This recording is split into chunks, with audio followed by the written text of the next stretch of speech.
Hi, ladies and gentlemen. I do apologize for the lighting. Oh, this is not about that. So what we're going to do here is we're going to clean out our trap. Well, you don't have a big hand to get in here. Trust me, you'll want to do this. If you don't, you're never ever going to know what's in there.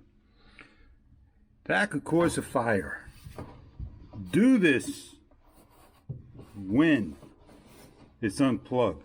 I don't have myself a vacuum to do this, but at least I can get everything out. I want to make sure what this is, if it's protecting anything.